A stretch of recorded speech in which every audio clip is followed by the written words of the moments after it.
y acceso a la pública, que organiza el Centro de Estudios en Justicia y Derechos Humanos y la Dirección General de Transparencia, Acceso a la Información Pública y Protección de Datos Personales. En esta parte principal nos está acompañando nuestro ministro de Justicia y Derechos Humanos, Eduardo Arana Isa, la doctora Ana María Martínez, directora general del Centro de Estudios en Justicia y Derechos Humanos, el doctor Eduardo Luna Cervantes, director general de Transparencia, Acceso a la Información Pública y Protección de Datos Personales, Vanessa Luyo Cruzado, presidenta del Tribunal de Transparencia y Acceso a la Información Pública, y Alberto Cruces Burga, profesor de Derecho Constitucional de la Pontificia Universidad Católica del Perú. Nuestro agradecimiento a cada uno de ustedes por su presencia desde ya a esta importante conferencia.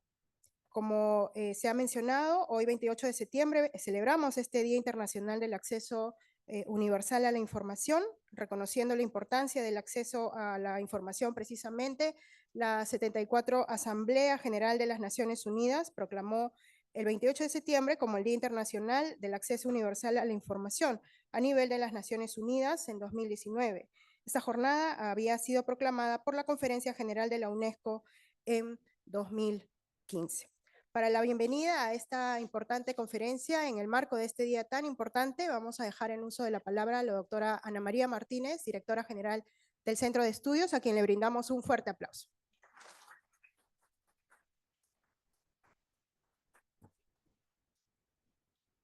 Muy buenas tardes con todos y todas. Señor Eduardo Arana Isa, ministro de Justicia y Derechos Humanos. Señor Alberto Cruces Burga, profesor de Derecho Constitucional. Eduardo Luna Cervantes, director general de Transparencia, Acceso a la Información Pública y Protección de Datos Personales. Vanessa Luyo Cruzado, presidenta del Tribunal de Transparencia y Acceso a la Información Pública. Sean bienvenidos a la conferencia Avances y Desafíos en materia de transparencia y acceso a la información pública, organizado por el Ministerio de Justicia y Derechos Humanos. Este evento tiene como objetivo abordar temas sobre las oportunidades de perfeccionamiento de la Ley de Transparencia y Acceso a la Información Pública, la defensa del derecho de acceso a la información pública que ella regula desde la jurisprudencia del Tribunal Constitucional y los temas claves para una agenda legislativa advertidos desde la casuística del Tribunal de Transparencia, Acceso a la Información Pública. Identificar asimismo los aspectos relevantes que trae consigo el proyecto del nuevo reglamento de la Ley de Transparencia y Acceso a la Información Pública. Agradecemos a los ponentes que nos acompañan el día de hoy y esperamos que las ideas expuestas llamen a la reflexión de los legisladores, operadores, así como de la academia, y sirvan de guía para impulsar las reformas que se requieren con la finalidad de optimizar la ley de transparencia y acceso a la información pública a los 21 años de su vigencia. Agradecemos la asistencia de la audiencia y les invitamos a disfrutar de este evento. Muchísimas gracias.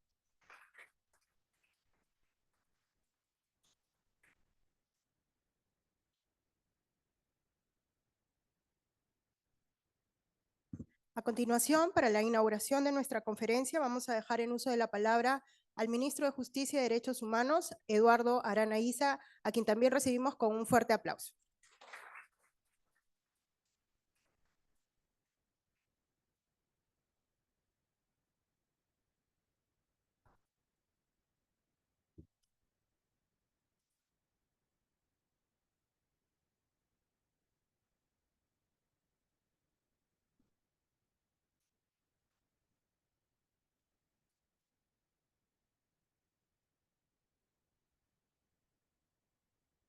Muy buenas tardes a todos y a todas. En esta tarde se han dado cita para atender un tema tan importante como lo es los avances y desafíos en materia de transparencia y acceso a la información pública. Un saludo especial a la doctora Ana María Martínez, directora general del Centro de Estudios en Justicia y Derechos Humanos del Ministerio, al doctor Eduardo Luna Cervantes, director general de Transparencia, Acceso a la Información Pública y Protección de Datos Personales, a la doctora Vanessa Luyo Cruzado, presidenta del Tribunal de Transparencia y Acceso a la Información Pública, al doctor Alberto Cruces Burga, profesor de Derecho Constitucional, También quiero saludar acá la presencia del doctor Juan Bosco Hermosa, ex parlamentario, y avisarle que próximamente vamos a celebrar también un aniversario de la Constitución. Querida Sofía, amigos y amigas todas. Todos los funcionarios que nos acompañan están también hoy presentes para conmemorar esta fecha especial, hoy 28 de septiembre, que no es un día cualquiera, sino uno en el que conmemoramos el Día Internacional del Acceso Universal a la Información. Como sabemos, uno de los componentes principales de un buen gobierno es la transparencia en la gestión pública. Ello exige que las funcionarias y funcionarios informen a la ciudadanía sobre cómo ejercen sus funciones, ejecuten los recursos públicos o los resultados de la gestión. Por ello, toda la información que sustenta estas decisiones y que obran las entidades del Estado deben ser accesibles a la ciudadanía. En correlato de estas exigencias, la ciudadanía tiene reconocido un derecho fundamental de acceder a la información pública, que como saben está contenido en la Constitución del 93 que nos rige y que permite que cualquier persona conozca cómo se viene ejecutando el gasto público, así como las medidas que vienen adoptando las autoridades para enfrentar y superar los problemas estructurales o cotidianos que se presentan en el ámbito de sus competencias. Se trata de un derecho relacional o instrumental que, ejercido plenamente, permite la vigencia de otros derechos, como por ejemplo el derecho a presentar denuncias, el derecho a la libertad de información, opinión, expresión y difusión del pensamiento, entre otros. No debemos olvidar que el Estado es una organización creada al servicio de la ciudadanía y nuestro rol como gestores de esta organización es poner a disposición de los ciudadanos la información que dentro de ella se genere. La información es propiedad de la ciudadanía y no del Estado. Por ello, acceder a ella es un derecho fundamental, salvo, claro está, la aplicación de las excepciones sobre información secreta, reservada y confidencial. Justamente en ese marco, la finalidad de la Ley 27806, Ley de Transparencia y Acceso a la Información Pública, es promover la transparencia de los actos del Estado y regular el derecho fundamental del acceso a la información pública. Esta ley ha cumplido 21 años desde su entrada en vigencia y por el tiempo transcurrido, evidentemente, requiere de reformas que la optimicen y actualicen a las nuevas exigencias de sus destinatarios. Por ello, el evento de hoy abordará sobre las oportunidades de perfeccionamiento de la Ley de Transparencia y Acceso a la Información Pública desde el Legislativo, la defensa del derecho de acceso a la información pública que ella regula desde la jurisprudencia del Tribunal Constitucional y los temas claves para una agenda legislativa advertidas desde la casuística del Tribunal de Transparencia y Acceso a la Información Pública. Asimismo, en este espacio también identificaremos los aspectos relevantes que trae consigo el nuevo reglamento. Una norma que, con las limitaciones propias de la potestad reglamentaria, pretende impulsar algunas mejoras en la regulación sobre la materia. Todas estas cuestiones se van a abordar en esta reunión. Se trata de información valiosa que, sin lugar a dudas, llamará a la reflexión de los legisladores, operadores, así como de la academia, y servirá de guía para impulsar las reformas que se requieren para optimizar esta ley a los 21 años de su vigencia. Quiero concluir mi participación afirmando que la instalación de una cultura de transparencia en el Perú y la garantía del derecho de acceso a la información pública son propósitos máximos al que debemos aspirar como sociedad, sobre el cual no se debe escatimar ningún esfuerzo. Para ello, es necesario el compromiso de todas las autoridades en la observancia de las obligaciones de transparencia pasiva y activa. La ciudadanía también puede coadyuvar a alcanzar dichos propósitos, ejerciendo con responsabilidad su derecho fundamental de acceso a la información pública.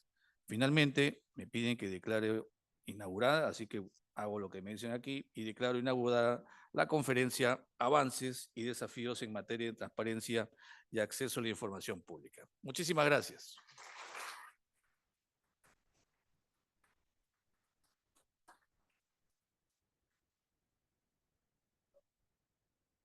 Muchas gracias. Han sido las palabras de inauguración en el marco de esta conferencia Avances y desafíos en materia de transparencia y acceso a la información pública. Como ya lo ha señalado nuestro ministro, va a ser una jornada muy fructífera.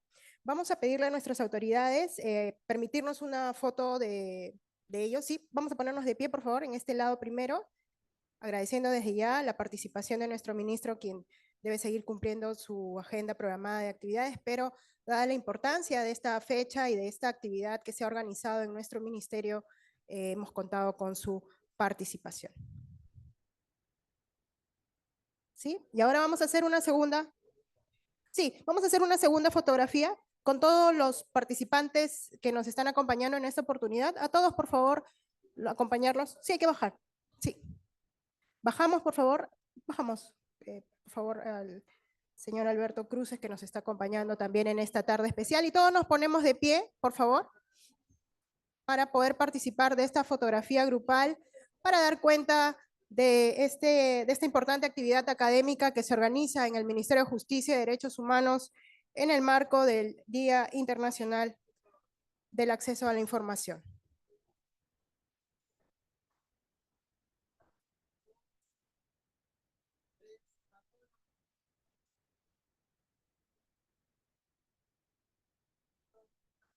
Muchas gracias. Reiteramos el agradecimiento al ministro de Justicia y Derechos Humanos, Eduardo Arana Issa, quien va a retirarse para poder cumplir con las otras actividades que tiene previstas en su agenda el día de hoy.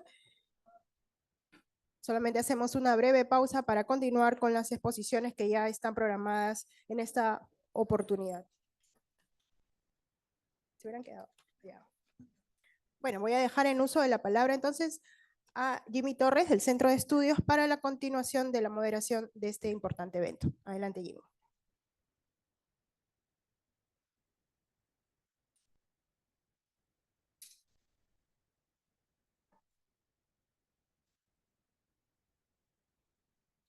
Buenas tardes con todos. Continuando con el programa de la actividad, vamos a darle pase al doctor Alberto Cruces Burga con el tema la defensa del derecho de acceso a la información pública desde la jurisprudencia del Tribunal Constitucional. El doctor Cruces va a contar con 20 minutos para su intervención. Recibámoslo, por favor, con un fuerte aplauso.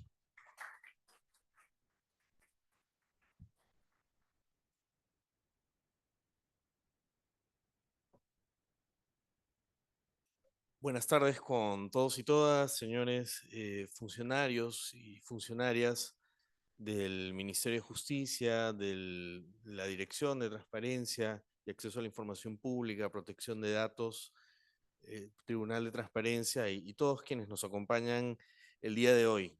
Para mí es un gusto estar aquí con ustedes para tratar uno de los temas, o algunos de los temas en realidad, que son de principal atención en materia de acceso a la información pública. Cuando abordamos todo lo que es transparencia, acceso a la información pública, en realidad podríamos tocar muchísimos aspectos. Lo que me toca, lo que se me ha pedido para esta ocasión es hablar sobre el desarrollo jurisprudencial de este derecho fundamental en la jurisprudencia del Tribunal Constitucional. Y esta circunscripción del tema me obliga a hacer una referencia inicial, porque, y vamos a volver sobre ella hacia el final, porque lo que voy a hablar seguramente va a estar especialmente teñido, especialmente enfocado en un proceso constitucional que es el proceso de habeas data. Y eso genera una serie de dificultades, de problemas, incluso de aspectos no concluidos y que justamente creo que es uno de los retos en la línea de lo que señalaba el ministro, de aquello que todavía se puede mejorar.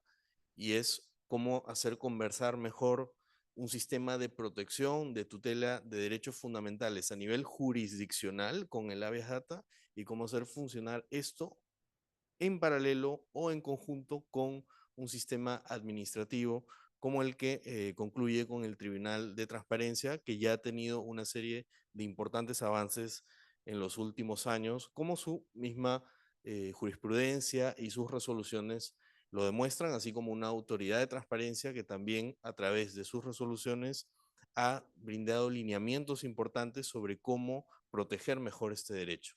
Entonces, el punto de partida es comprender que tenemos dos sistemas, uno jurisdiccional y uno administrativo, y alguna decisión tenemos que tomar al respecto, ¿no? Entonces, esa es la premisa.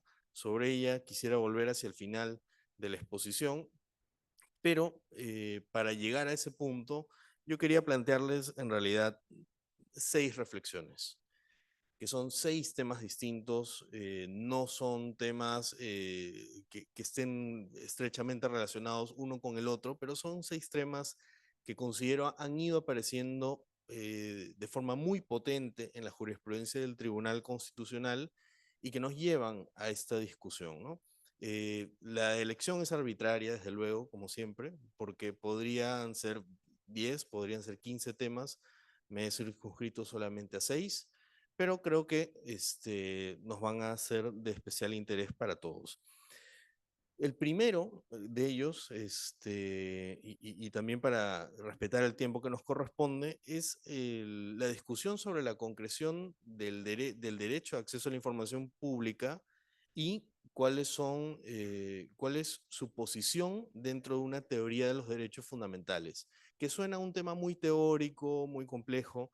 Hay algunas cosas que son bastante aceptadas y que creo que todos podemos reconocer. La idea de que el acceso a la información pública es como dijo el ministro, es un derecho relacional que nos permite el ejercicio de otros derechos, es algo que se encuentra de forma estándar en la jurisprudencia de diferentes órganos. Pero mirando hacia el desarrollo jurisprudencial de lo que ha dicho el TC, podemos encontrar que en los primeros años hay una serie de diferencias, porque el mismo TC tal vez no se ponía de acuerdo o todavía estaba estudiando cuál era la posición de este derecho de acceso a la información pública. Y así, en alguna jurisprudencia decía que este derecho en realidad era la concreción de un derecho de petición, con lo cual sería como un subtipo de la petición, y en otra jurisprudencia decía que es un derecho aparte, ¿no? Que el constituyente peruano ha elegido consagrarlo como un derecho aparte. Y este tipo de decisiones iniciales contradictorias, porque hay que decirlo, la jurisprudencia puede ser contradictoria y más bien la línea jurisprudencial es la que se va sentando en el tiempo, nos habla de que en la visión de qué se entiende como derecho a acceso a la información pública, inicialmente todavía existían algunas dudas, porque, valgan verdades, es también una innovación importante de nuestro constituyente en la Constitución del 93, incluir este derecho como un derecho autónomo. Es también, y esto presenta un reto en la conversación con el parámetro interamericano, dado que el derecho de acceso a la información pública como tal puede confundirse en la jurisprudencia interamericana con el derecho a la información, que tiene sus propias características y una comprensión incluso más amplia con la libertad de expresión o la libertad de información. Entonces, la existencia en paralelo de todos estos conceptos, en un primer momento sí generó una discusión a nivel jurisprudencial que en el tiempo se ha ido aclarando y hoy es básicamente estándar y sin ningún lugar a duda que el derecho de acceso a la información tiene su propio lugar, tiene su autonomía plena y sus propios límites, y que más bien cuando existan estas confusiones o cuando se planteen este tipo de confusiones, más bien habrá que ser mucho más exigentes en plantear una autonomía plena, pues la confusión que puede parecer una mera discusión teórica sí tiene consecuencias prácticas, en la medida que si yo asumo que el derecho a acceso a la información pública es parte de otro derecho, lo que también sucede es que comparte sus límites y comparte una serie de características. Esto no es así, ¿no? Ha quedado claro en la jurisprudencia del Tribunal Constitucional y en los pronunciamientos de los organismos especializados de que el derecho a acceso a la información pública, tal como lo señala nuestra Constitución, es un derecho autónomo, y ese es un punto de partida importante en una primera definición que hizo el Tribunal Constitucional en sus primeros años de vida, Estamos hablando de resoluciones que van desde el 98 hasta el 2004, 2005 más o menos, pero que en su momento fue una discusión importante, ¿no? Entonces, ese es un primer tema que hoy entendemos zanjado, pero que en la jurisprudencia del Tribunal Constitucional fue todo un proceso, la concreción y la característica propia de este derecho como un derecho autónomo. Un segundo tema que sí genera debate hasta la fecha es cómo entender esta obligación, ya asumiendo que tenemos un derecho de acceso a la información pública y este genera obligaciones de entregar información. La concreción de esta obligación de entregar información, aún con la existencia de la Ley de Transparencia y Acceso a la Información Pública y su reglamento, todavía da espacios a una discusión a nivel de la jurisprudencia constitucional. ¿Por qué? Porque todavía existen algunas resoluciones e incluso algunas contradicciones en el detalle sobre qué implica el generar nueva información. Así, se puede encontrar jurisprudencia de hace ya algunos años que señala que el generar información, al estar absolutamente vedado, solo hace que la entidad tenga que entregar exactamente lo que posee en ese momento y nada más. Mientras que hay jurisprudencia del Tribunal Constitucional de fines de los 2000 que más bien habla de que este criterio tiene que ir de la mano con el criterio de a qué está obligado la entidad en la generación de información, es decir, qué información la entidad debe generar y sobre esa base debe entregar. Entonces, tenemos estas dos líneas jurisprudenciales que han ido chocando en uno y otro sentido en la resolución de los habeas data en el TC, que no ha tenido, creo yo, una salida clara, sino hasta el caso el 0816-2017, proceso de habeas data, donde se utiliza una interpretación bastante clara, que es distinguir qué cosa es información y qué cosas son los documentos, ¿no? Y entender de que la obligación de no generar es no generar nueva información, pero eso no quiere decir de que información que sí esté en una base de datos o en posesión de la entidad no deba ser puesta o no, o eso no implica que la entidad no esté en la obligación de generar un nuevo documento. Entonces, para el tribunal, desde el 2017 queda claro que una cosa es información y otra cosa es el documento como el receptáculo físico sobre el cual se plantea esa información. Entonces, cuando yo digo que no se puede generar nueva información, no me estoy refiriendo simplemente al documento que se entrega. Es decir, si yo ese documento no lo encuentro en mi base de datos, ya no lo entrego, porque si no sería una excepción que más bien sería una excusa para no dar información, sino que tengo que referirme a la información que puedo tener y que incluso tengo la obligación de sistematizar y plantear en un documento, lo cual es una obligación que genera un estándar mayor que jurisprudencia anterior del Tribunal Constitucional, ¿no?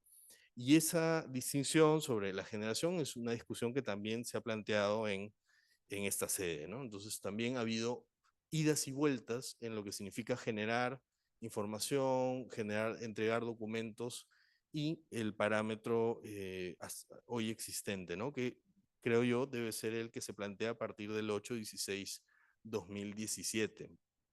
Una dificultad, y esto es un paréntesis sobre que en realidad toca todos los temas, una dificultad que nos plantea la jurisprudencia del Tribunal Constitucional y que tal vez hace difícil el poder asumir alguno de estos criterios es la falta de precedentes vinculantes por parte del Tribunal Constitucional en materia de acceso a la información pública. Porque a diferencia de otros procesos y otros derechos fundamentales, el Tribunal Constitucional no ha dedicado precedentes vinculantes a esta materia, ni tampoco doctrina jurisprudencial, lo cual lo que hace es retirar este derecho fundamental de esta técnica, del uso de esta técnica que permite obligar no solamente a quienes formulan el proceso, quienes demandan, sino también a quienes, aquellas entidades que puedan estar vinculadas al ejercicio de su derecho. Entonces, el hecho de que no existan precedentes vinculantes, sí le ha restado vigencia a algunos de estos criterios que pueda haber tenido el Tribunal Constitucional y estas idas y vueltas que no necesariamente han tenido un cierre satisfactorio, ¿no? Entonces, ahí hay un debe, desde luego, del Tribunal Constitucional y de lo que se espera que pueda realizar a través de precedentes vinculantes que puedan zanjar algunos de los temas.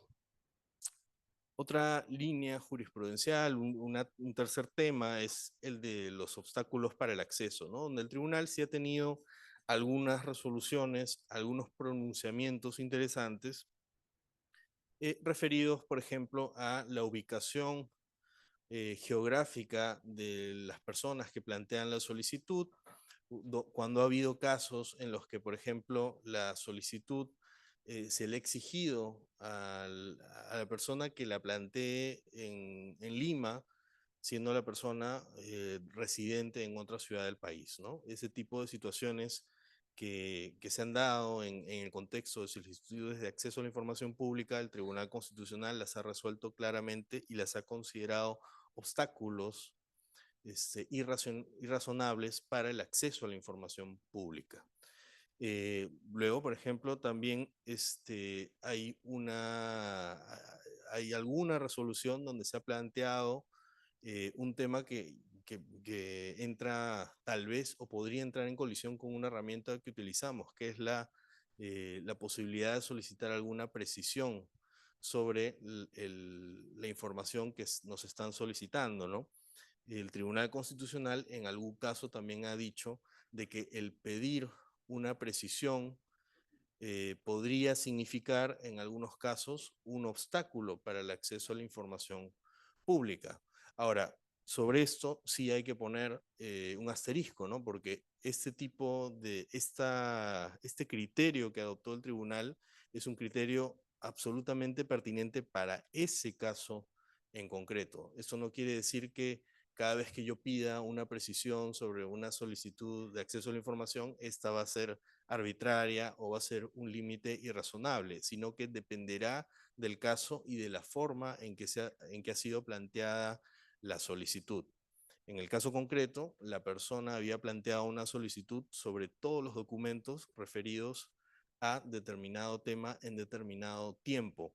Por lo tanto, la solicitud de precisión era impertinente y el tribunal la entendió como arbitraria, pero no es para todos los casos, ¿no? Muchas veces hemos encontrado, y creo que los que hemos sido funcionarios públicos sabemos que la posibilidad de comunicarse con el solicitante y poderle pedir una precisión muchas veces favorece el ejercicio del derecho, pero sí hay que tomar en cuenta este tipo de jurisprudencia del Tribunal Constitucional y una posible mala comprensión en la medida que este caso, que es el 4203-2012, habeas data, sí señala que esto puede malinterpretarse, ¿no?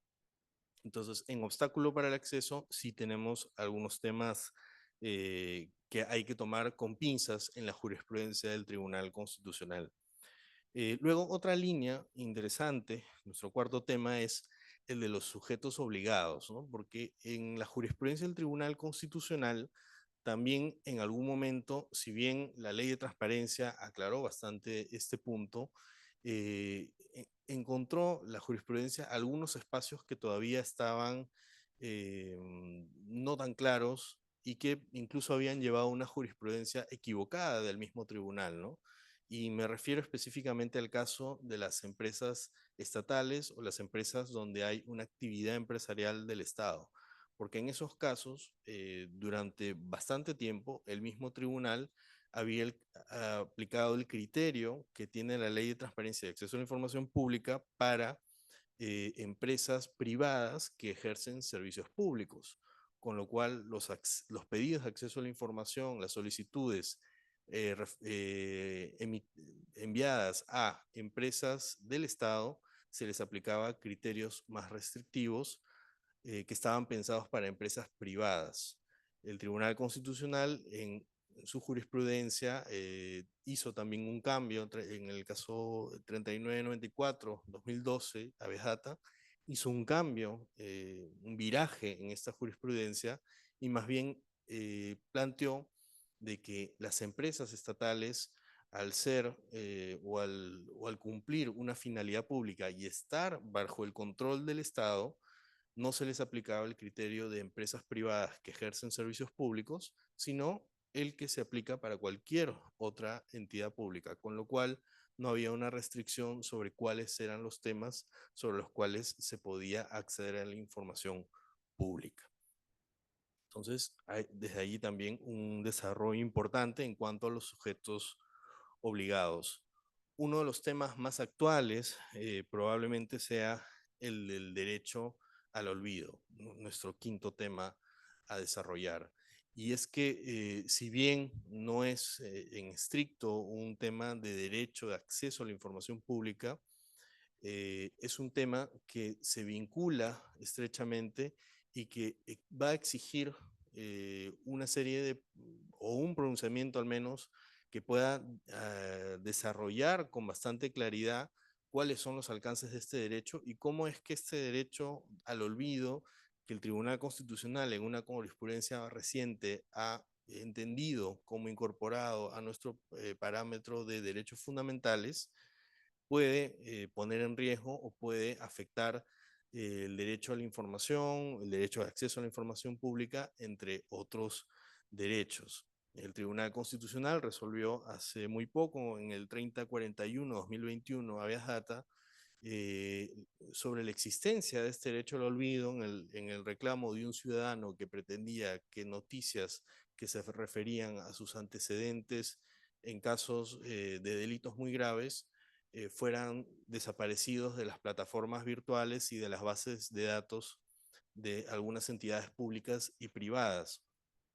Y en ese sentido, al ser tratado como un caso de protección de datos, tal vez la reflexión del Tribunal Constitucional fue eh, insuficiente, diría, por tratar solamente este asunto en base al interés público que podría representar la disponibilidad de información respecto de los delitos y la gravedad de los delitos cometidos.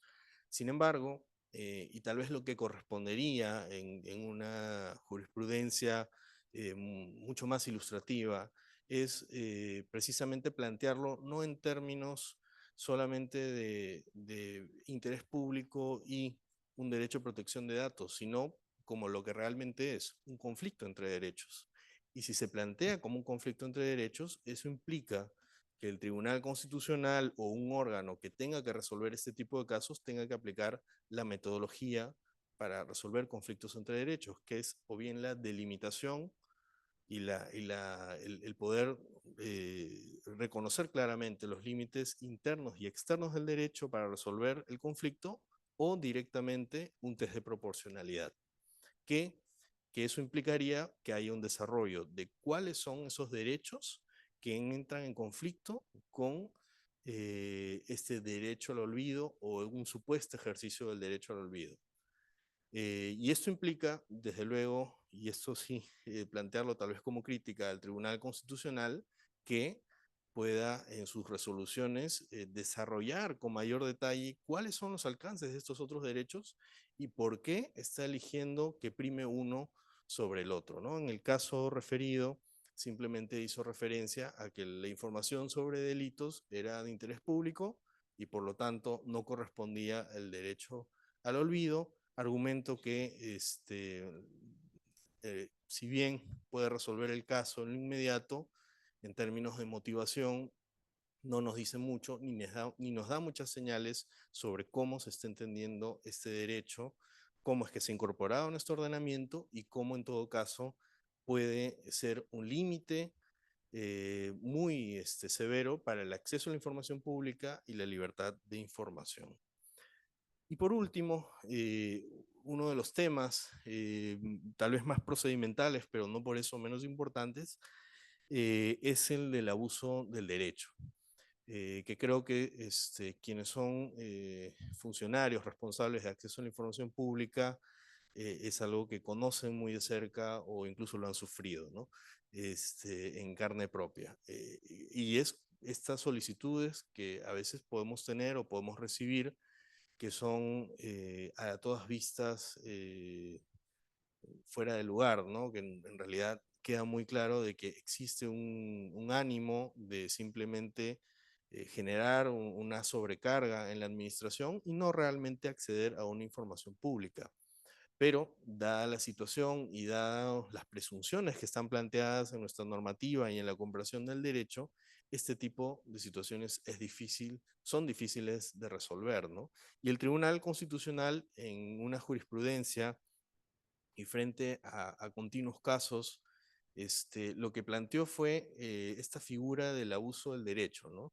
Y del abuso del derecho de acceso a la información pública, la cual es una figura que es una, plantea una búsqueda de una solución a un problema real, porque además, y esto, si conocemos un poco la jurisprudencia y el detalle de los casos, eh, también implica la búsqueda del aprovechamiento económico del habeas data, ¿no?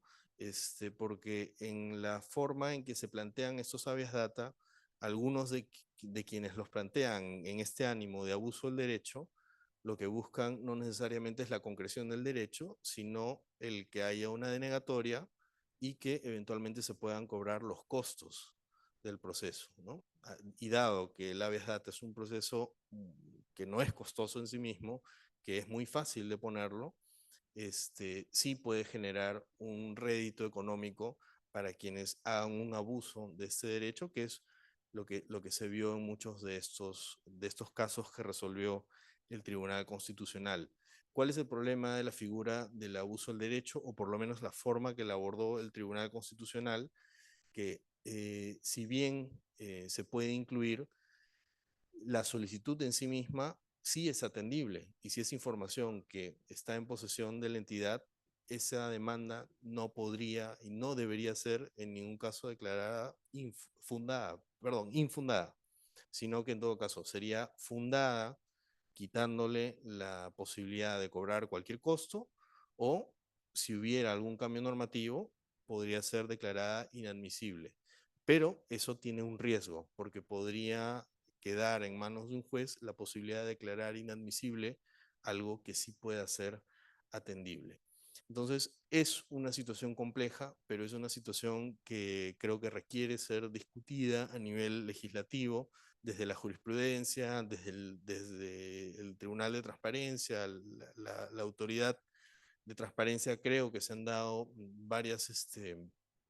se ha atendido el problema, se ha buscado dar solución, pero como justo conversábamos antes de entrar a la sesión, este es uno de los temas que requiere una reforma legal que pueda dar las herramientas para poder atender este tipo de situaciones. Solamente para acabar, yo quería plantearles estos temas que yo he señalado, son, como decía, son solamente algunos de los que se podría tocar en las exposiciones que me van a seguir. Me imagino que se tocarán algunos similares, seguramente con mucho más detalle, y con bastante precisión, pero seguramente lo que va a dar cuenta esto es de que mm, no, tenemos o estamos enfrentados a un paralelismo que no necesariamente es amigable para la ciudadanía, ¿no? O sea, si nuestro objetivo es que los ciudadanos y ciudadanas puedan ejercer plenamente este derecho de acceso a la información pública, esta situación en la cual o puedo elegir entre ir a la vía administrativa o ir directamente a la habeas data, pero luego el nuevo Código Procesal Constitucional me dice que la vía administrativa sí podría ser vía previa, en realidad, si para muchos de los que somos abogados es ya una confusión, para el ciudadano que debería tener esta herramienta muy a la mano, porque no debe ser una herramienta compleja, sino debe ser una herramienta lo más accesible posible, ya es una complicación severa. El habeas data debería ser, en el mejor de los casos, lo más parecido al habeas corpus. Si el habeas corpus es el proceso más rápido de todo el ordenamiento jurídico, el habeas data debería ser el segundo. Y así como está ahora, no lo es. Entonces, sí, creo que es momento de repensar cómo es que este derecho, este proceso se ha configurado. En el nuevo Código Procesal Constitucional se ha intentado dar una solución a esto con una serie de criterios. No sabemos, creo que todavía es un poco pronto para obtener un resultado. Los habeas data pueden durar en el Tribunal Constitucional un promedio de 2 años. Entonces, de la fecha de la que se ha aprobado el nuevo código hasta ahora, recién pues tendremos algunas resoluciones que nos permitan tener un universo que nos puedan decir cómo esto está funcionando a nivel del TC. Yo quisiera escuchar más bien y me quedaré a escuchar en la medida de lo posible lo que digan los funcionarios aquí presentes, pues creo que tendrán una información mucho más certera sobre esto y cómo está funcionando en el sistema administrativo. Pero lo cierto es que a nivel del Tribunal Constitucional hay muchas definiciones que tienen que darse y es momento de preguntarse pues si vale la pena tener un habeas data que va a funcionar de forma paralela al sistema administrativo, o más bien podemos pensar en un rol para el Tribunal Constitucional con un habeas data administrativo o con plena vía previa, y donde el Tribunal Constitucional tenga un rol más que simplemente de resolver casos como un tribunal de casos, ser verdaderamente un tribunal de precedentes que establezca algunas líneas jurisprudenciales generales. Esas creo que, por ahí creo que deben ir las definiciones. Yo no me extiendo más, lo dejo ahí y les agradezco mucho la invitación y la atención. Gracias.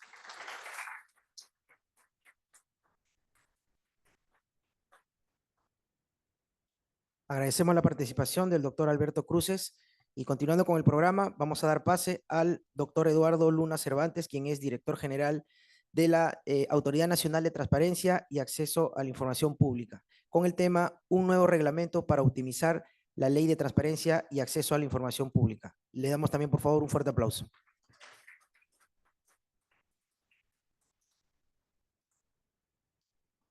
Muy buenas tardes, muchas gracias por su presencia, por su paciencia.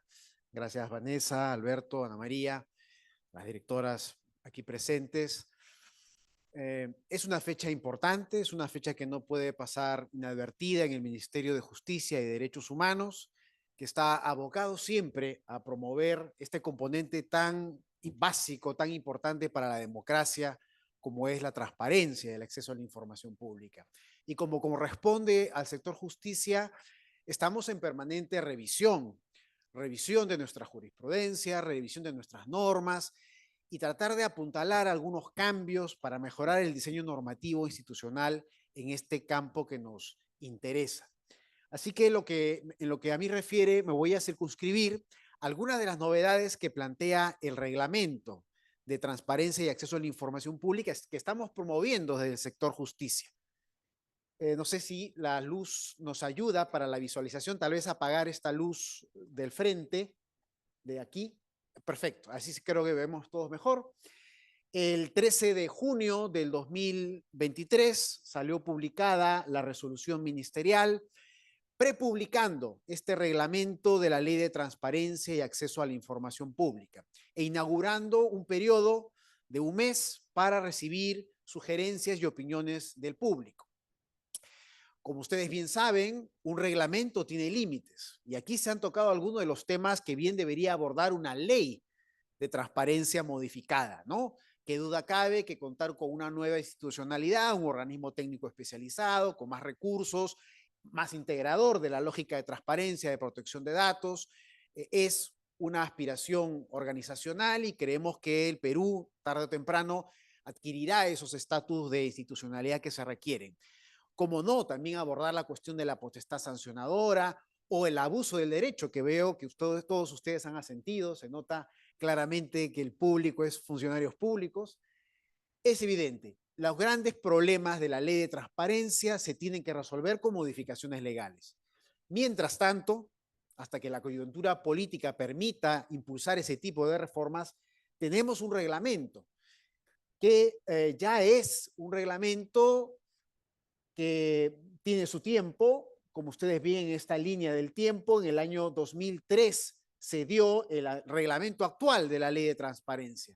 Han pasado pues varios años ya, 20 años, y han habido algunas modificaciones importantes. Por ejemplo, el año 2017 se incluyó ya un régimen de sanciones, de infracciones, se hicieron algunas modificaciones relativas a la precisión del pedido, y se ha creado una institucionalidad ya a partir del año 2017 con el Tribunal de Transparencia, con la Autoridad de Transparencia, pero qué duda cabe que hay un margen de maniobra importante, habida cuenta de la experiencia acumulada, no solo de la Autoridad de Transparencia, ciertamente en su absolución de consultas, en las capacitaciones de los funcionarios públicos, en el quehacer del Tribunal de Transparencia, que también ha hecho sus aportes a este reglamento, que está en una etapa de consulta, sino de todos ustedes, que son funcionarios, servidores del Estado, que día a día atienden al servidor del Estado, y a partir de las consultas que nos han ido haciendo en estos años, hemos podido ir recogiendo algunos asuntos que hemos tratado de plasmar en el reglamento para optimizarlo. Voy a seguir esta presentación, me disculparán si soy rápido porque el tiempo así lo exige, y hemos diseñado o planteado algunas de las sugerencias o modificaciones o novedades que trae este reglamento en función de las siguientes sentencias o ideas. Se mantiene actualmente una confusión respecto a lo que es una solicitud de acceso y lo que no es una solicitud. Hay vacíos e imprecisiones normativas para definir responsabilidades de cara a lo que es una solicitud de acceso a la información pública o de cara a los responsables de los portales de transparencia. Hay formalismos y costos excesivos impuestos a las entidades públicas para el cumplimiento de obligaciones derivadas de su puesta a disposición institucional. La institución tiene que prepararse para tramitar debidamente estas más de 235,000 solicitudes que se tramitan al año en el Estado peruano y que no responden a veces estas formalidades a la dinámica de las instituciones. Hay rigidez en los requisitos o condiciones para la tramitación de las solicitudes. Hay rigidez en las formas o modalidades y tiempos para la entrega de la información al ciudadano. Hay interpretaciones instaladas que dificultan en la práctica el acceso a la información pública y otras que por el contrario la favorecen y que hay que asentar. Hay también la necesidad de señalar plazos para una efectiva protección del derecho de acceso en sede administrativa, así como de explicitar supuestos habilitantes para acudir a ella y para quejarse cuando ello no ocurra. Hay precisiones que hacer respecto a la información clasificada y las obligaciones que derivan de ella para optimizar el ejercicio del derecho. Hay obligaciones que precisar y explicitar de cara a los portales de transparencia y en general respecto a las obligaciones de transparencia activa o proactiva. Y por último, hay necesidad también de estandarizar criterios en torno al procedimiento administrativo sancionador y añadir algunos tipos infractores para garantizar la efectividad del derecho. Lo que voy a presentarles es una propuesta que será sometida en este mes de octubre que vamos a iniciar. Tendremos una reunión de trabajo entre las 10 entidades públicas y por supuesto los de casa para discutir a partir de esas sugerencias y observaciones qué ajustes hacemos a este reglamento para que esté en mejores condiciones. ¿Cuáles son los cambios entonces? Se mantiene la confusión respecto a lo que es y lo que no es una solicitud de acceso. Y ocurre que, y solo voy a poner un ejemplo, que muchas entidades públicas tienen un servicio administrativo, tienen un TUPA que lo cobertura, es el ejemplo de SUNAR, por ejemplo, o RENIEC, y algunos ciudadanos pretenden que el costo de reproducción de ciertos documentos se ajuste al decreto supremo que estandarice esos costos, 10 céntimos por folio, 1 sol por CD, o gratuito si es por la vía electrónica. Y esto no es así, ¿no es así? Claramente lo que está haciendo este reglamento es precisar algunos criterios para establecer que en la medida que haya una ley que coberture este servicio administrativo, en la medida que la función o que este servicio se sustente en una función de la entidad que responden a la naturaleza especial de las funciones que desempeña. Y en la medida que esté contenido en un TUPA o en un texto único de servicios no exclusivos, como tienen las empresas estatales, o el Banco de la Nación, o la Biblioteca Nacional, o otro documento de gestión, bueno, hay una legitimidad para cobrar una tasa diferenciada y no los costos que conocemos por las solicitudes de acceso a la información pública, ¿no? Añadimos criterios para precisar. Seguimos.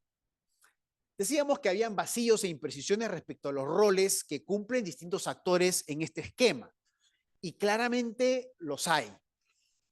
La norma reglamentaria está precisando, por supuesto, las tareas del funcionario responsable de atender las solicitudes y diferenciándolas también del funcionario poseedor de la información.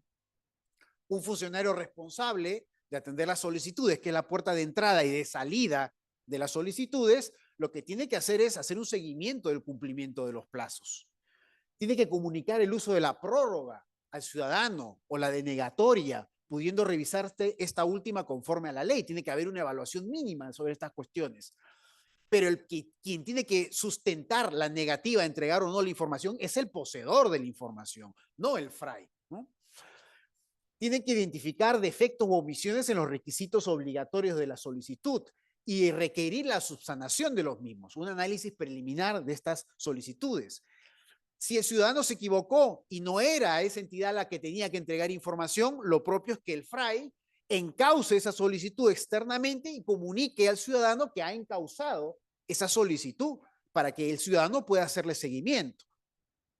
Comunicar las presuntas infracciones a la autoridad instructora de la propia entidad pública llamada a llevar a cabo el procedimiento administrativo sancionador. Evaluar el recurso de apelación sin una calificación previa, porque esa calificación la hará el Tribunal de Transparencia y Acceso a la Información Pública. Implementar y actualizar el registro de solicitudes. La norma actual solamente establece que la entidad debe tener un registro, pero ¿quién tiene que implementarlo, actualizarlo? Y añadiendo algunos datos relevantes, por ejemplo, el sexo de los solicitantes para efectos del informe anual. Bueno, justamente el FRAI. Si hablamos del poseedor de la información, el poseedor en una institución compleja y que tiene sedes descentralizadas puede valerse del apoyo de coordinadores para los portales de transparencia o el personal de apoyo para atender las solicitudes, pero él es el responsable. Pero deben haber coordinadores y gente de apoyo. Eso debe tenerlo el reglamento. Elaborar la liquidación de los costos de reproducción, la respuesta motivada, negando la información si es el caso. Acreditar acciones para localizar la información que está obligada a poseer o custodiar. Si se ha perdido el expediente, bueno, ¿quién tiene que impulsar al interior de la entidad la reconstrucción de la información? Evidentemente es el poseedor. Acreditar acciones para localizar información, brindar información para formular descargos ante una apelación porque la causa llegó al Tribunal de Transparencia. No es el FRAI quien tiene que preparar la defensa de la entidad, es el funcionario poseedor de la información porque está en mejores condiciones de sustentar la naturaleza de la información, ¿no? Seguimos. Y también, bueno, estamos materializando la figura del coordinador, ¿no? Como un personal de apoyo al funcionario responsable de los portales de transparencia, que brindan información a los funcionarios, a este funcionario responsable para el registro y la actualización oportuna del portal de transparencia. No es una sola persona en la entidad la que tiene que intervenir para que el portal esté actualizado. Hay varias personas que tienen un rol importante y que incluso deberían tener hasta una contraseña de usuario para poder alojar ellos mismos la información. Nos referimos, por ejemplo, al personal que se dedica a actualizar la información de contrataciones de bienes y servicios, ¿no? En que una entidad tiene varios responsables en esta tarea y deberían estar en condiciones de alojar la información, ¿no? Directamente. Se reitera este punto. Sus labores son de apoyo y no eximen a los responsables, no eximen de la responsabilidad a los funcionarios responsables de las áreas que poseen la información y que la suministran al funcionario responsable de los portales de transparencia. Seguimos. Decíamos también que hay formalismos, costos excesivos impuestos a las entidades públicas para el cumplimiento de las obligaciones derivadas de supuesta disposición institucional, ¿no? Muchas entidades como lo dice actualmente la norma reglamentaria, pues tiene que esperar a que el titular de la entidad designe al funcionario responsable de atender las solicitudes y mantener actualizado el portal. Bueno, la dinámica de las entidades es distinta. Si esta posibilidad se puede delegar en un secretario general, que normalmente es quien tiene estas funciones administrativas, pues es lo sensato y es lo que hay que privilegiar. Y esta designación no tiene que ser necesariamente de las personas, sino de los cargos. Las personas cambiamos. Tenemos que darle flexibilidad a la institución para que, con presidencia de quien ocupa el cargo, se publicite justamente el cargo que es quien asume esa responsabilidad, ¿no? Y que pueden haber también 1 o 2 suplentes al funcionario responsable de acceso o al funcionario que actualiza los portales, ¿no? Para que no haya una situación de acefalía en estas responsabilidades que asume la entidad. También estamos eliminando el requisito de la publicación en el Diario Oficial del Peruano de estas designaciones. Sabemos los costos que implica publicar en el peruano. Basta hoy por hoy, en la era de la información, con que publicitar, como tiene que hacerse, estas designaciones en los portales de transparencia y también, como no, en los portales informativos del Estado peruano. De hecho, más del 72% de las entidades lo hacen de esta forma y más del 70% no cumplía con la obligación de publicar en el Diario Oficial del Peruano. Entonces es hora de sincerar este asunto y dar flexibilidad a las entidades para ello. Seguimos. Hay rigidez en los requisitos o condiciones para tramitar las solicitudes de acceso a la información pública. Por ejemplo, hay rigidez a veces para el acceso. Estamos hablando de un derecho fundamental, aunque no nos guste. Es decir, basta con identificar que una persona está detrás de una solicitud para tramitarla. En otras entidades, personajes ficticios o con seudónimos tramitan las solicitudes de acceso. Y aquí a veces la exigencia reglamentaria del nombre puede constituirse en una barrera cuando no quiere identificarse, pero sabemos que hay una persona natural. Por eso hay códigos CAPTCHA que les llaman para identificar que no es un robot quien solicita la información. Pero en puridad, siendo un derecho fundamental, basta que la entidad tenga el convencimiento que es una persona natural la que está atrás de esa solicitud para que se dé trámite a la misma. No se precisaba la exigencia de indicar la forma o medio de entrega. Y cuando el ciudadano no exigía, no precisaba cuál era la modalidad, a veces no se daba trámite a la solicitud. Y ahora el reglamento está estableciendo que por defecto se entenderá entonces que la solicitud pide una información en copia simple, ¿no? Para poder darle trámite a estas solicitudes y que no queden en el aire. O, por ejemplo, la consignación obligatoria del DNI de los menores de edad. Desde el año 2002, la RENIEC viene otorgando DNIs a menores de edad y hablamos de un derecho de la persona, no es un derecho del ciudadano ni del mayor de edad. Un menor de edad puede perfectamente pedir información.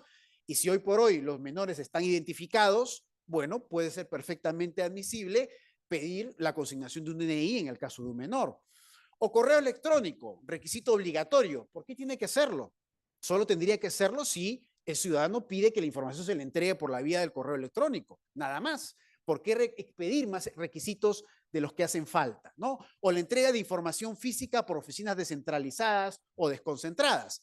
Si yo pido una información desde Lima, pero la quiero de Arequipa y hay funcionarios coordinadores porque estamos hablando de una entidad grande, yo tengo que trasladarme a Arequipa para que me entreguen la información. Si técnicamente es posible la entrega en Lima, no tiene sentido.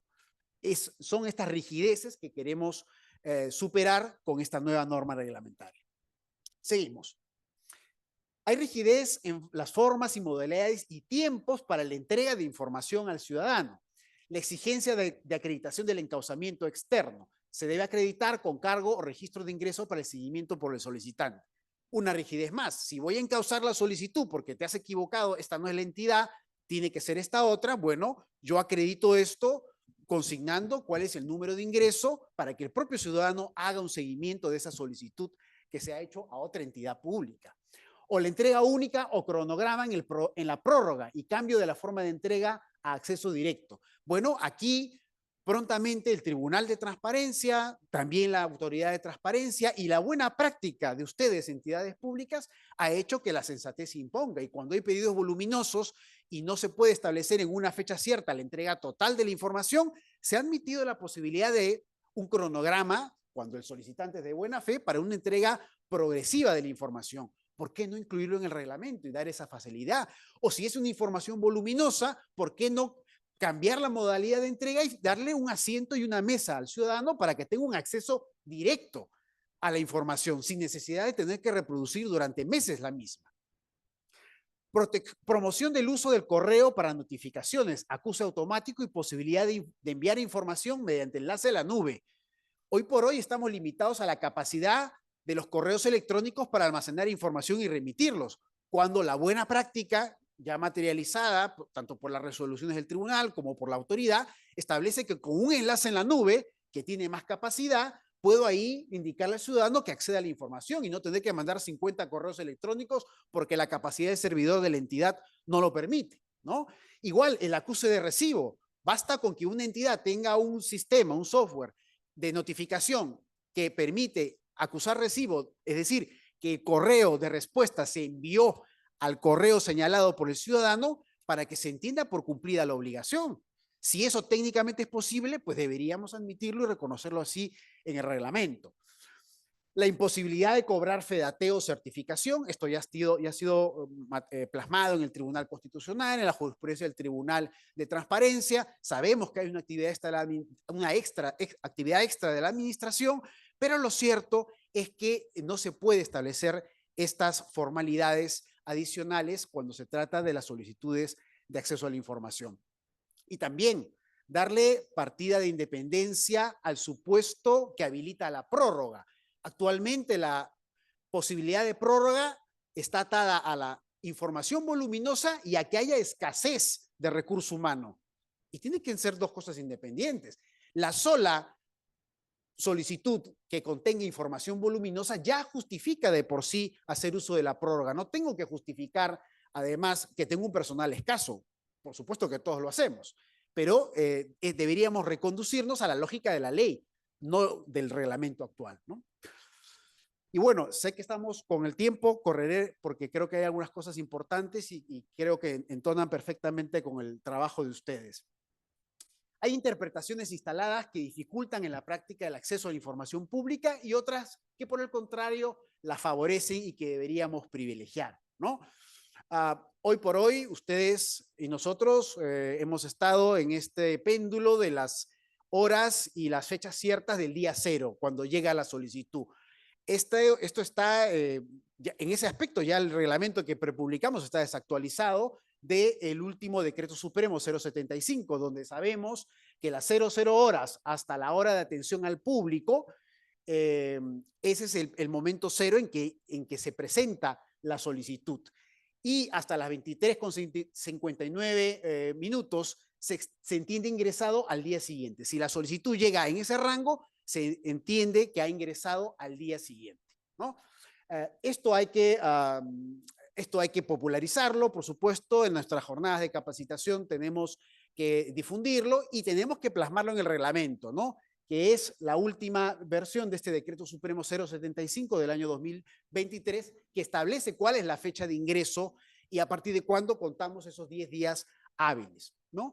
O, por ejemplo, reglas especiales para el acceso a información de emails de exfuncionarios y servidores públicos, que era un asunto que era un vacío en el reglamento actual. Ahora lo estamos cubriendo a partir de lo que ya ha señalado la autoridad al respecto, lo que también ha dicho el tribunal sobre la materia, y lo que estamos haciendo es estableciendo que en la medida que ya no son funcionarios públicos, toda esa documentación, como cualquier legajo personal, físico o virtual, ya forma parte de la entidad. Además, se presume que el uso del correo electrónico es para funciones estrictamente vinculadas al trabajo. Si el funcionario antes de dejar el cargo no cuidó de eliminar aquella información que respondía a su intimidad personal, esa información ya forma parte del acervo documentario de la entidad. Y quien tiene que darle trámite a esa solicitud es la unidad orgánica donde laboraba este exfuncionario público. Esto para no entrampar solicitudes o dilatar en el tiempo para un análisis posterior de gente que ya no está vinculada a la institución.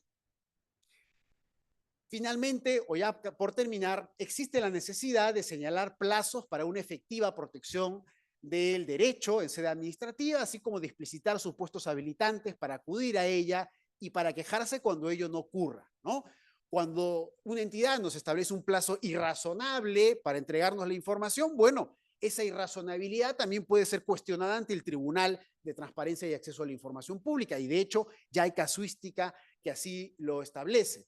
O el propio tribunal, este es un asunto que también fue conversado y coincidimos desde el año 2021 que se presentó el proyecto de ley al Congreso para modificar la norma.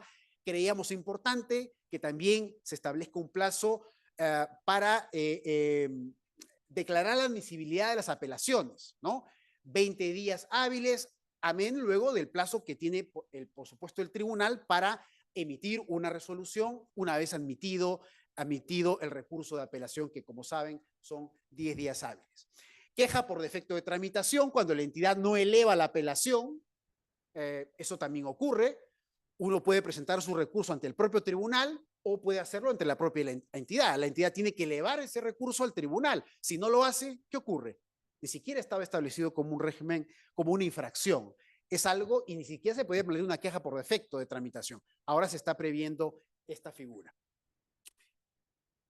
Una más, por favor. Ya para ir terminando, creo que ya estoy ciertamente volado en tiempo. Hay precisiones que hacer respecto a la información clasificada, a la información, a toda entidad que maneje información sensible, secreta, reservada, debe tener un registro para que el ciudadano sepa por anticipado, bueno, que esta información está clasificada, ¿no? No es la misma lógica de la información confidencial, donde hay ciertamente una obligación nuestra de establecer ciertos lineamientos, pero no hay una exigencia formal de clasificarlo como tal. La entidad puede dar pautas, pero hay que dar claridad respecto a esto.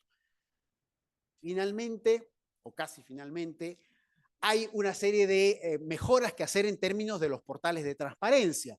Y han habido cambios importantes en estos últimos años. La propia idea de la transparencia proactiva, colaborativa o colgar la información en formatos de datos abiertos viene de la legislación de gobernanza digital, viene de algunos cambios y criterios tanto del tribunal como de nosotros, pero no están en la lógica de la nueva norma. Así también, unas recientes leyes han establecido que ciertos rubros de información tienen que publicarse, como es el caso de las actas de las sesiones de los órganos colegiados, del Consejo de Ministros, amén de la ley 31802, o las declaraciones juradas de intereses, o el registro o índice de la información secreta y reservada. Eso también debería estar en los portales de transparencia. Y ahora sí, la última lámina, y con eso terminamos. Creemos que es importante también clarificar aspectos referidos a la potestad sancionadora. Y como quiera que es una norma transversal, debería el reglamento nuevo precisar este asunto, si la remisión es a la ley de servicio civil como actual, o debería ser como creemos nosotros, y ahí hay una discrepancia amigable abierta también, distintas interpretaciones sobre el particular, que esta remisión debería ser a la ley del procedimiento administrativo general, ¿no? Estandarizar entonces los criterios de las entidades para este particular y no atomizarlo en distintos regímenes sancionadores que pueden responder a distintos funcionarios públicos, el profesorado por un lado, servidores de salud por otro, sino que debería ser un solo procedimiento para unificar esto, ¿no? Y darle también la base legal necesaria para ejercer esa potestad sancionadora en empresas, personas jurídicas, que es un mandato de la norma y hay ahí unos vacíos que cubrir para poder hacer efectiva esta potestad, ¿no? Y me detengo aquí, hay mucho que decir sobre el tema.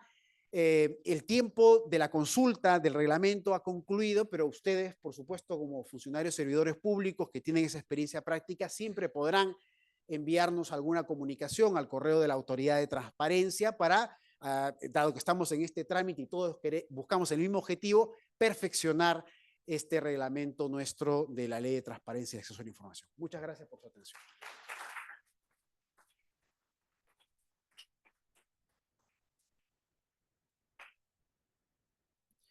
Le damos las gracias al doctor Eduardo Luna por su gran presentación. Y completando este importante panel, tenemos la participación de la doctora Vanessa Lubio Cruzado, quien es presidenta del Tribunal de Transparencia y Acceso a la Información Pública, quien va a tocar el tema, temas relevantes advertidos desde la experiencia casuística en materia de acceso a la información pública. Recibámosla también, por favor, con un fuerte aplauso.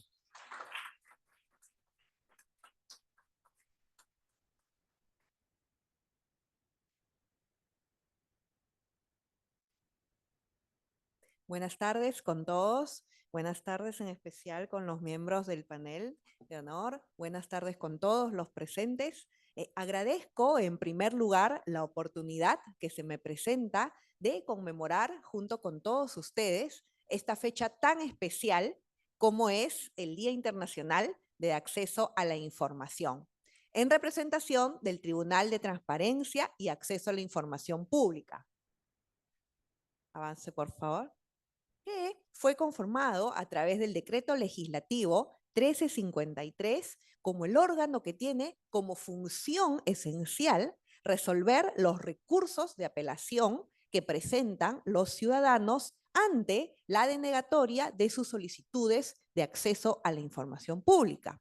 Les comento que el Tribunal de Transparencia viene ejerciendo de manera efectiva sus labores desde diciembre del año 2018 con la instalación de la primera sala.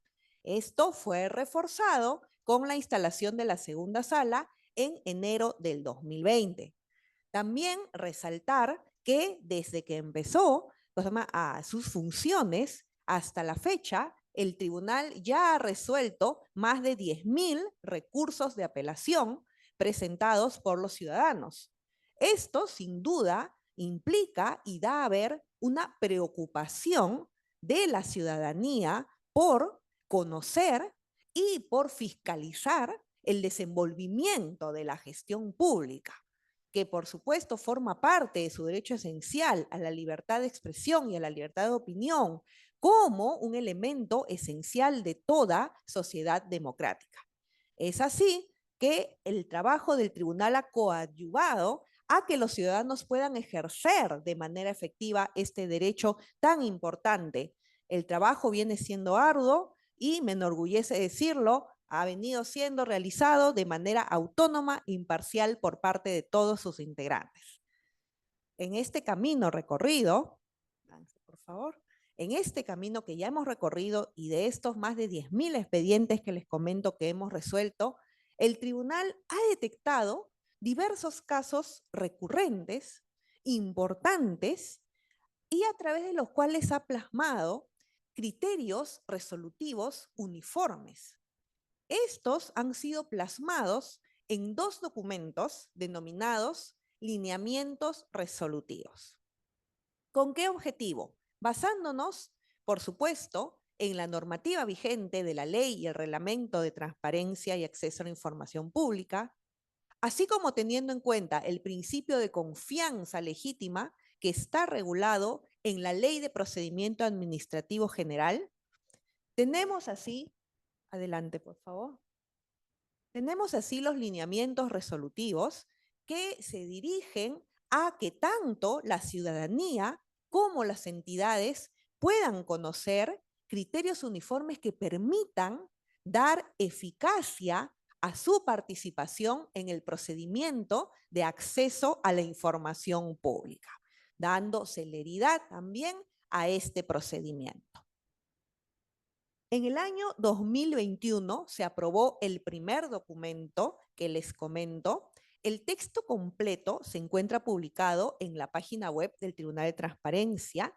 Aquí, por una cuestión de tiempo, no voy a poder exponer todos los lineamientos resolutivos, pero los invito a que puedan acceder a la página web, que como les digo, ahí está el texto completo de los 2 documentos ya aprobados por el tribunal, así como también podrán acceder a un buscador de resoluciones, de estas resoluciones emitidas por el tribunal, que tiene un motor de búsqueda accionado, por ejemplo, con palabras clave, con lo cual hace más sencillo para todos poder acceder al tipo de resolución que sea de su interés.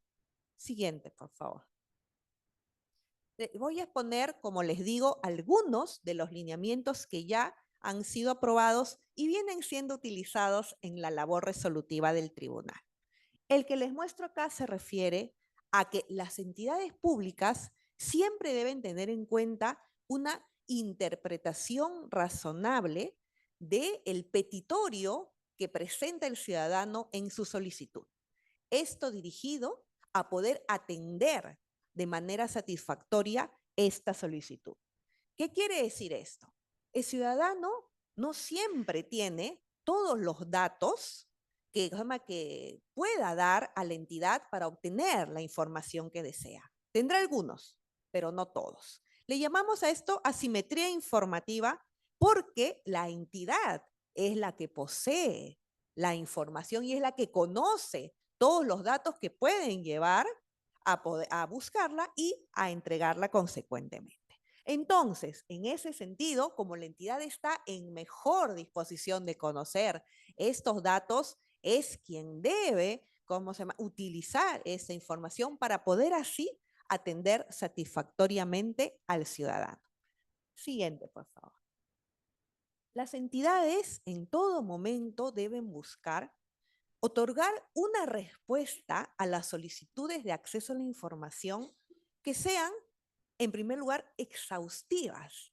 Es decir, que cumplan con todos los ítems que pide el ciudadano. Hemos visto muchos casos de, por ejemplo, en una solicitud se piden 5 ítems de información y solo se ven 2 o 3 de ellos.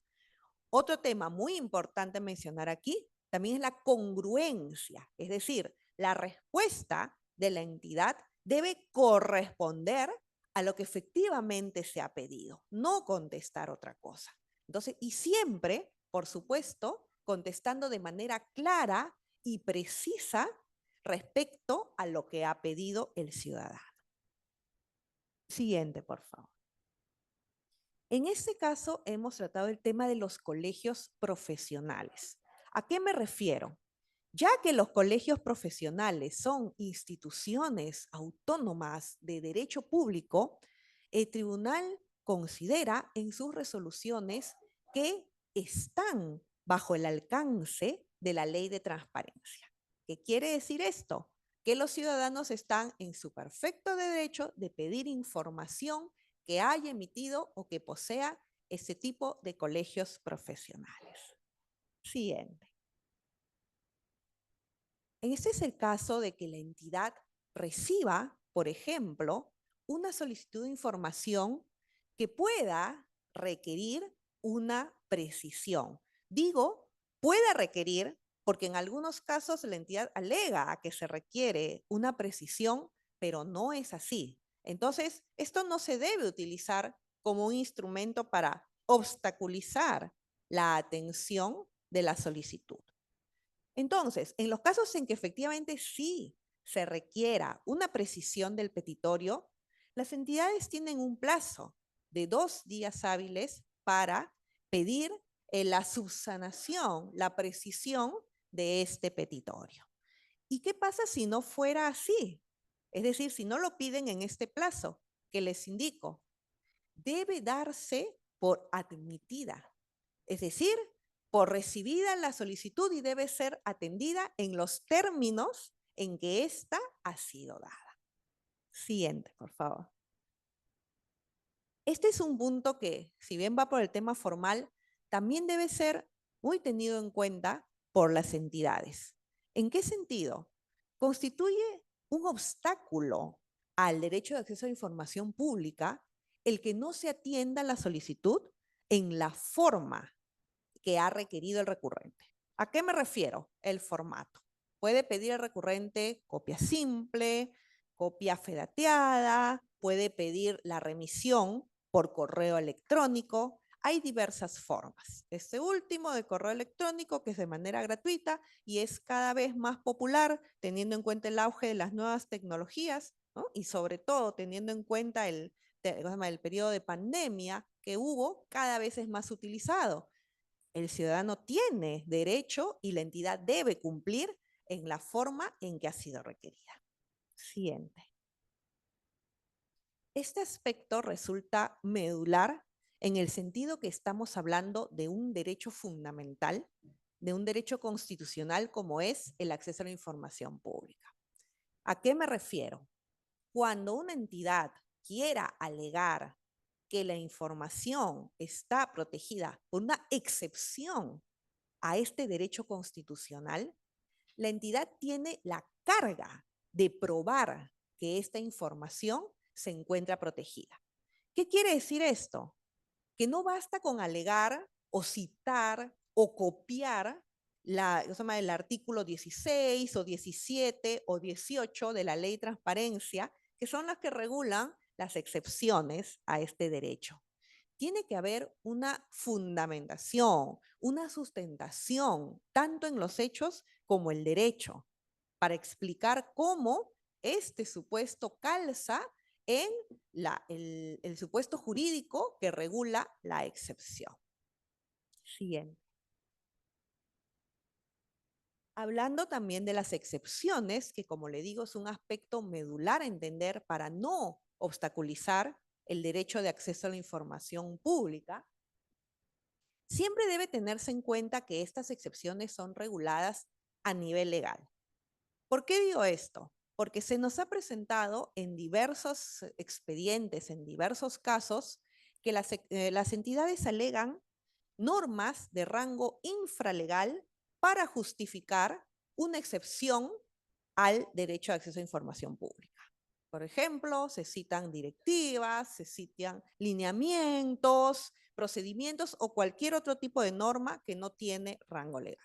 Esto, por supuesto, no está permitido. Se requiere interpretar las excepciones de una manera restrictiva para no afectar este derecho constitucional. Siguiente. Tenemos acá un ejemplo de documentación que los recurrentes piden bastante a menudo en la casuística que vemos, y me refiero a los currículums de los funcionarios y servidores públicos.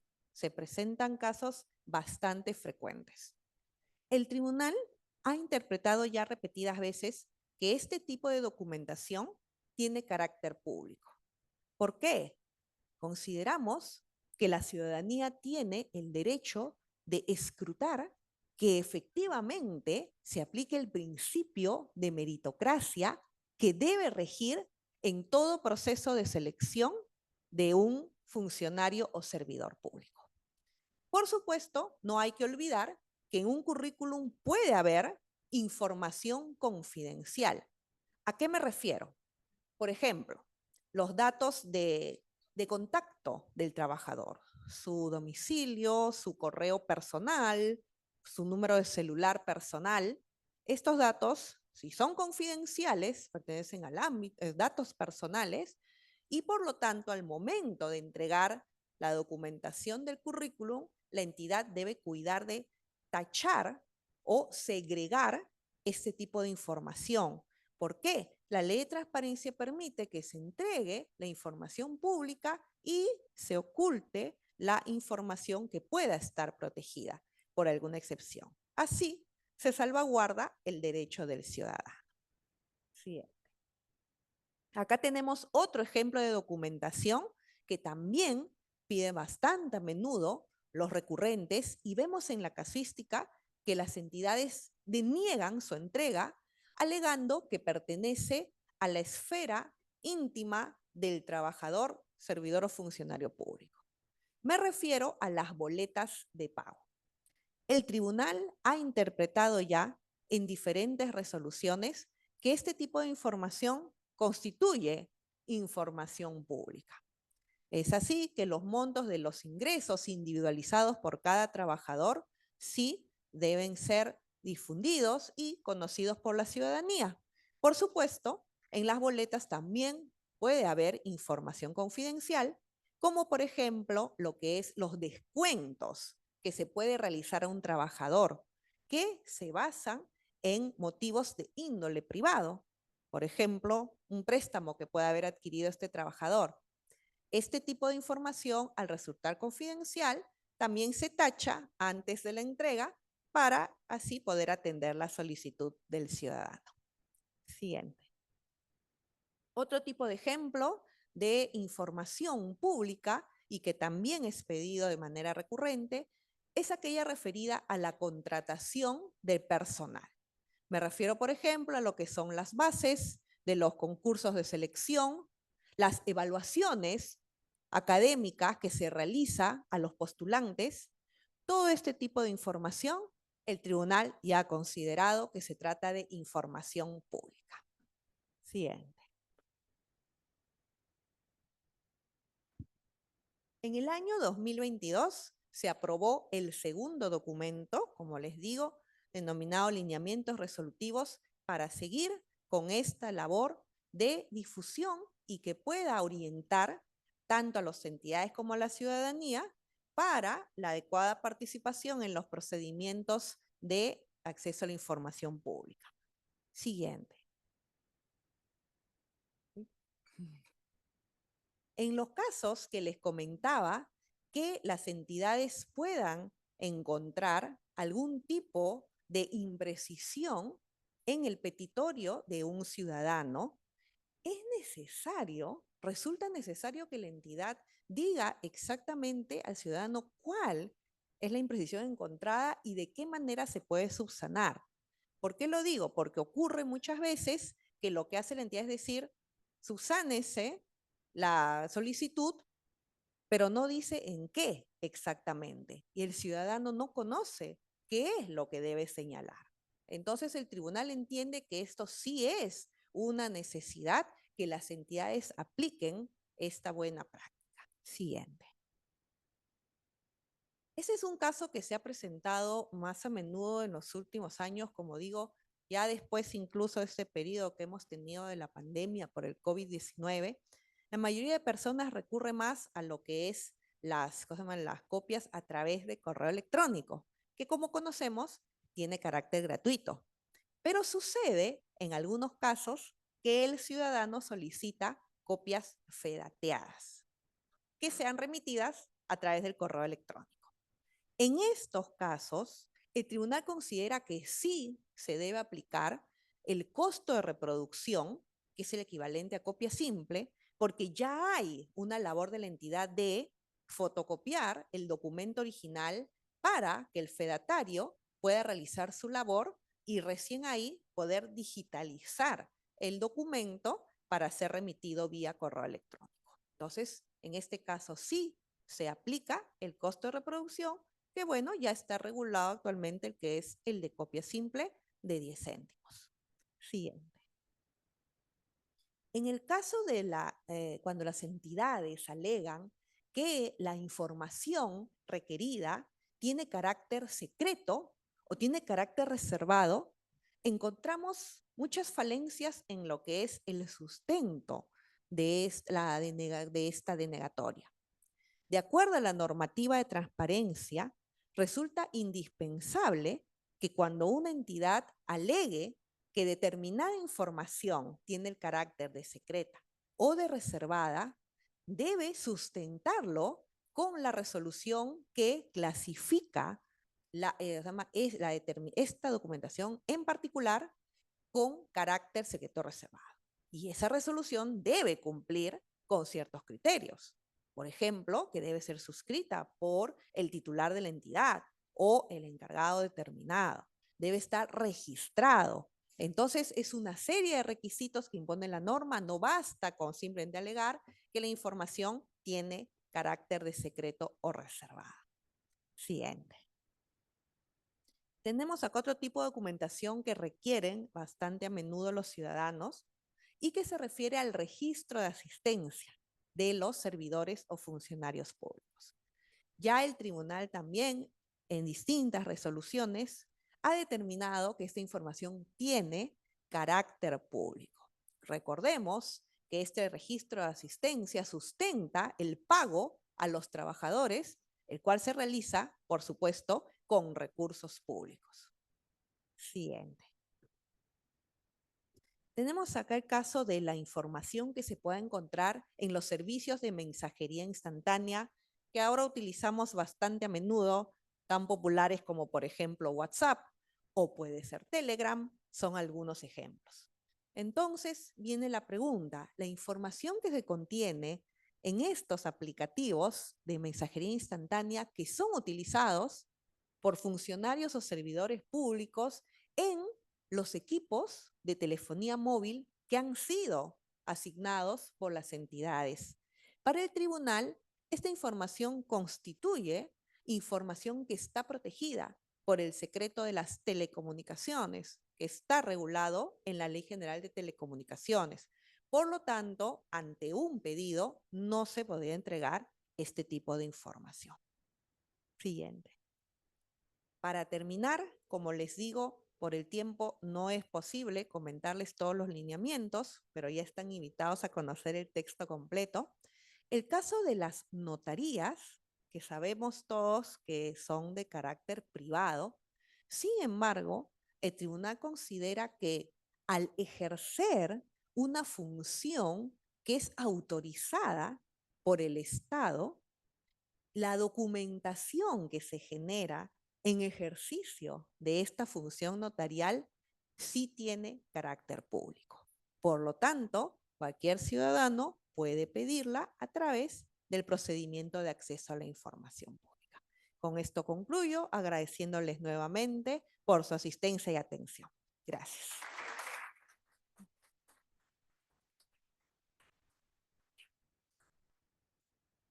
Muchas gracias, doctora, por su participación. Hemos llegado a la etapa final de esta actividad y queremos agradecer y cerrar este evento a nombre del viceministro de Justicia, Walter Iberos, y invitarlos a degustar un coffee break que está a las afueras del auditorio, agradeciéndoles a todos nuevamente. Hasta otra oportunidad. Muchas gracias.